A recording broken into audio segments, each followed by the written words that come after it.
नमस्कार प्रिय मित्रों, मैं अमिता शेष काव्य कथा किरीट चैनल में आपका बहुत बहुत स्वागत है। आज मैं आपके लिए हिंदी के प्रसिद्ध महान कथाकार मुंशी प्रेमचंद्र जी के द्वारा लिखी हुई एक अत्यंत रोचक कहानी आधार लेकर आई हूँ। तो आइए सुनते हैं कहानी आधार। सारे गांव में मथुरा का सा गठीला जवान न था। कोई 20 बरस की उम्र थी। मसें भीग रही थीं। गौवें चराता, दूध पीता, कसरत करता, कुश्ती लड़ता था और सारे दिन बांसुरी बजाता हाट में विचरता था।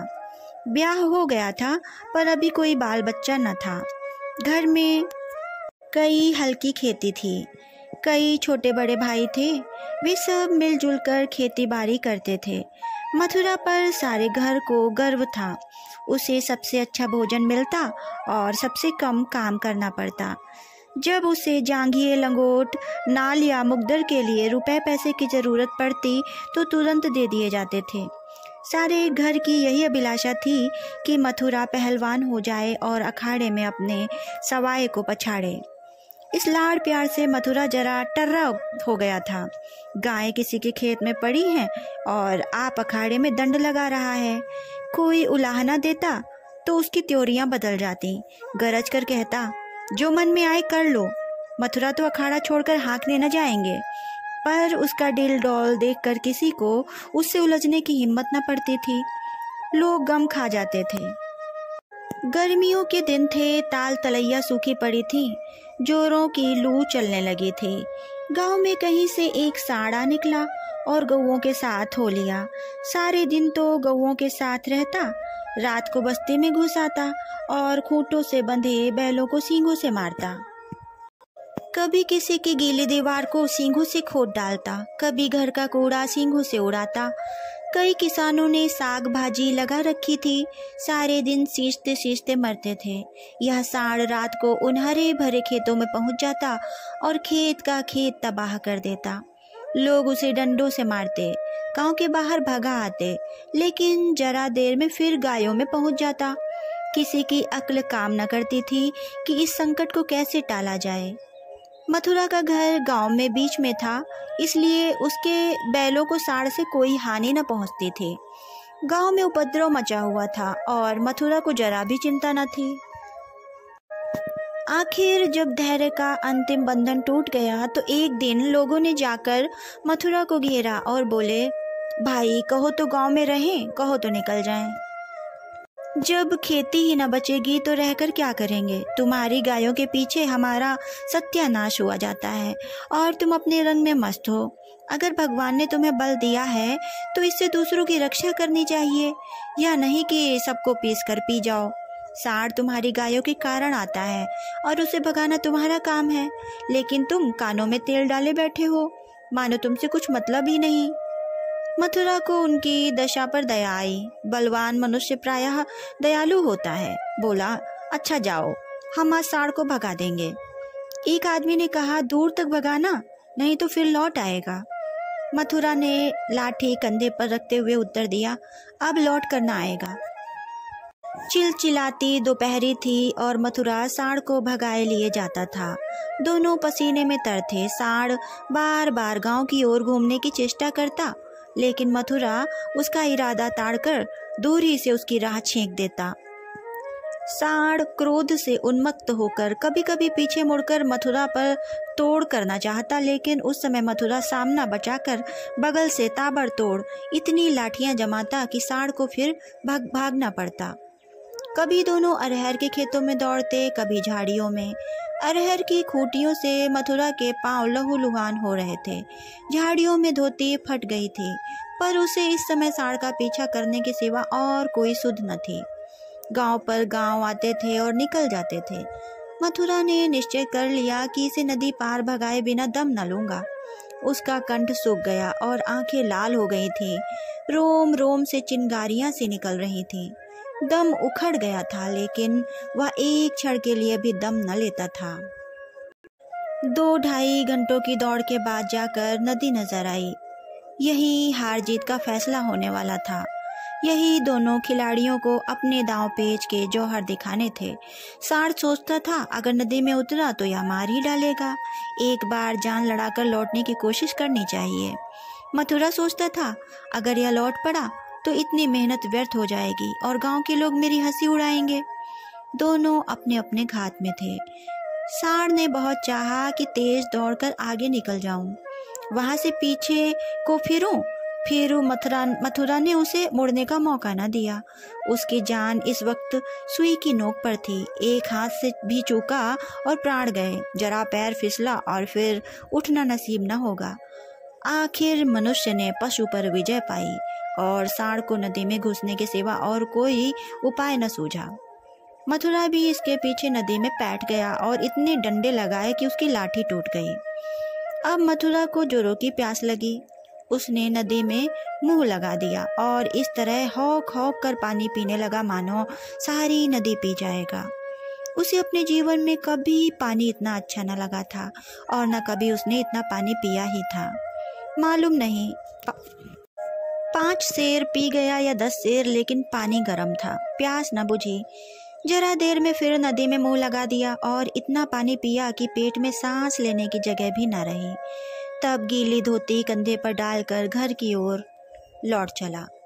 लेकिन 10 ही 5 पग चला होगा कि पेट में मीठा मीठा दर्द होने लगा। उसने सोचा दौड़कर पानी पीने से ऐसा दर्द अक्सर हो जाता है, जरा देर में दूर हो जाएगा। लेकिन दर्द बढ़ने लगा और मथुरा का आगे जाना कठिन हो गया। वह एक पेड़ के नीचे बैठ गया और दर्द से बेचैन होकर जमीन पर लौटने लगा। कभी पेट को दबाता, कभी खड़ा हो जाता, कभी बैठ जाता, पर दर्द बढ़ता ही जाता था। अंत में उसने जोर जोर से कराहना और रोना शुरू किया, पर वहाँ कौन बैठा था जो उसकी खबर लेता। दूर तक कोई गांव नहीं, ना आदमी ना आदमजात। बेचारा दोपहरी के सन्नाटे में तड़प तड़प कर मर गया। हम कड़े से कड़ा घाव सह जाते हैं, लेकिन जरा सा भी व्यतिक्रम नहीं सह सकते। वही देव का सा जवान जो कोसों तक सांड को भगाता चला आया था, तत्वों के विरोध का एक बार भी न सह सका। कौन जानता था कि यह दौड़ उसके लिए मौत की दौड़ होगी? कोई जानता था कि मौत ही सांड का रूप धरकर उसे यूं नचा रही है? कौन जानता था कि जल जिसके बिना उसके प्राण होठों पर आ रहे थे, उसके लिए विष का काम करेंगे? संध्या समय उसके घर वाले उसे ढूंढते हुए आए। देखा तो वह अनंत विश्राम में मग्न था। 1 महीना गुजर गया। गांव वाले अपने काम धंधे में लगे। घर वालों ने रो धोकर सब्र किया, पर अभागिनी विधवा के आंसू कैसे पुछते। वह हरदम रोती रहती, आंखें चाहे बंद भी हो जाती, पर हृदय नित्य रोता रहता था। इस घर में अब कैसे निर्वाह होगा? किस आधार पर जीऊंगी? अपने लिए जीना या तो महात्माओं को आता है या लंपटों को ही। अनूपा को यह कला क्या मालूम? उसके लिए तो जीवन का एक आधार चाहिए था, जिसे वह अपना सर्वस्व समझे, जिसके लिए वह जिए, जिस पर वह घमंड करे। घर वालों को यह गवारा न था कि वह कोई दूसरा घर करे, इसमें बदनामी थी। इसके सिवा ऐसी सुशील, घर के कामों में ऐसी कुशल, लेन देन के मामले में इतनी चतुर और रूप रंग की ऐसी सराहनीय स्त्री का किसी दूसरे के घर पर जाना ही उन्हें असह्य था। उधर अनूपा के मैके वाले एक जगह बातचीत पक्की कर रहे थे। जब सब बातें तय हो गईं तो एक दिन अनूपा का भाई उसे विदा कराने आ पहुंचा। अब तो घर में खलबली मची। इधर कहा गया हम विदा न करेंगे। भाई ने कहा हम बिना विदा कराए मानेंगे नहीं। गांव के आदमी जमा हो गए, पंचायत होने लगी। यह निश्चय हुआ कि अनूपा घर छोड़ दिया जाए, कि अनूपा पर ही यह सब छोड़ दिया जाए। उसका जी चाहे चली जाए, उसका जी चाहे रहे। यहाँ वालों को विश्वास था कि अनूपा इतनी जल्द दूसरा घर करने पर राजी न होगी। 2-4 बार वह ऐसा कह भी चुकी थी, लेकिन इस वक्त जो पूछा गया तो वह जाने को तैयार थी। आखिर उसकी विदाई का सामान होने लगा। डोली आ गई। गांव भर की स्त्रियां उसे देखने आईं। अनूपा उठकर अपनी सास के पैरों पर गिर पड़ी और हाथ जोड़कर बोली, अम्मा, कहा सुना माफ करना। जी में तो था कि इसी घर में पड़ी रहूं, पर भगवान को मंजूर नहीं है। यह कहते कहते उसकी जबान बंद हो गई। सास करुणा से विह्वल हो उठी, बोली, बेटी जहाँ जाओ वहाँ सुखी रहो। हमारे भाग्य ही फूट गए, नहीं तो क्यों तुम्हें इस घर से जाना पड़ता। भगवान का दिया सब कुछ है, पर उन्होंने जो नहीं दिया उसमें अपना क्या बस। आज तुम्हारा देवर सयाना होता तो बिगड़ी बात बन जाती। तुम्हारे मन में बैठे तो इसी को अपना समझो, पालो पोसो, बड़ा हो जाएगा तो सगाई कर दूंगी। यह कहकर उसने अपने सबसे छोटे लड़के वासुदेव से पूछा, क्यों रे, भौजाई से सगाई करेगा?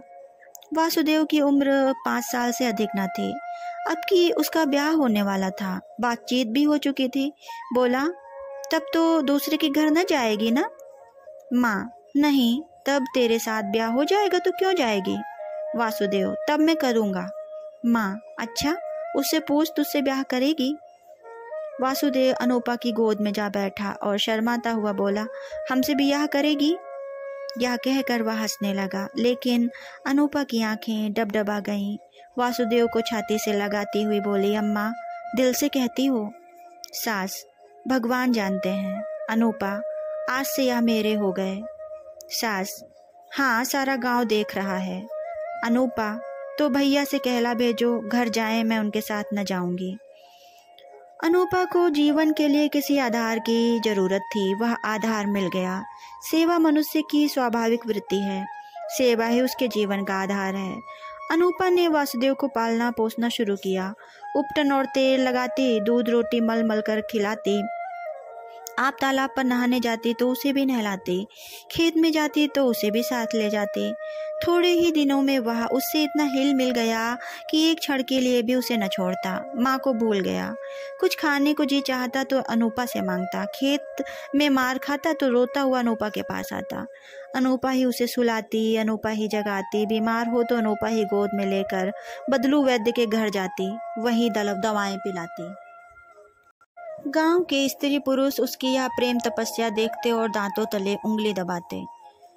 पहले बिरले ही किसी को उस पर विश्वास था। लोग समझते थे साल 2 साल में इसका जी उब जाएगा और किसी तरफ का रास्ता लेगी।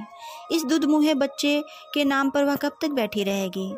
लेकिन यह सारी आशंकाएं निर्मूल निकली। अनूपा को किसी ने अपने व्रत से विचलित होते न देखा। जिस हृदय में सेवा का स्रोत बह रहा हो, स्वाधीन सेवा का, उसमें वासनाओं के लिए कहाँ स्थान। वासना का वार निर्मम, आशाहीन, आधारहीन प्राणियों पर ही होता है।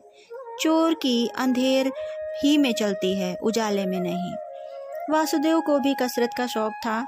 उसकी शक्ल सूरत मथुरा से मिलती जुलती थी, डील डॉल भी वैसा ही था। उसने फिर अखाड़ा जमाया और उसकी बांसुरी की तानें फिर खेतों में गूंजने लगी। इस तरह से 13 बरस गुजर गए। वासुदेव और अनूपा में सगाई की तैयारी होने लगी। लेकिन अब अनूपा वह अनूपा न थी जिसने 14 वर्ष पहले वासुदेव को पति भाव से देखा था। अब उस भाव का स्थान मात्र भाव ने ले लिया था। इधर कुछ दिनों से वह एक गहरे सोच में डूबी रहती थी। सगाई के दिन ज्यों-ज्यों निकट आते थे उसका दिल बैठा जाता था। अपने जीवन में इतने बड़े परिवर्तन की कल्पना ही से उसका कलेजा दहल उठता था। जिसे अपने जीवन में बालक की भांति पाला पोसा, उसे पति बनाते हुए लज्जा से उसका मुख लाल हो जाता था। द्वार पर नगाड़ा बज रहा था, बिरादरी के लोग जमा थे, घर में गाना हो रहा था। आज सगाई की तिथि थी। सहसा अनूपा ने जाकर सास से कहा, अम्मा, मैं तो लाश के मारे मरी जाती हूँ। सास ने भौचक्की होकर कहा, क्यों बेटी, क्या है? अनूपा, मैं सगाई न करूँगी। सास, कैसी बात करती है बेटी, सारी तैयारी हो गई, लोग सुनेंगे तो क्या कहेंगे? अनूपा, जो चाहे कहें, जिसके नाम पर 14 बरस बैठी रही उसी के नाम पर अब भी बैठी रहूंगी। मैंने समझा था मर्द के बिना औरत से रहा न जाता होगा। मेरी तो भगवान ने इज्जत आबरू से निबाह कर दी। जब नई उम्र के दिन कट गए तो अब कौन चिंता है। वासुदेव की सगाई कोई लड़की खोज कर दो। जैसे अब तक उसे पाला, इसी तरह अब उसके बाल बच्चों को भी पालूंगी। कहानी समाप्त।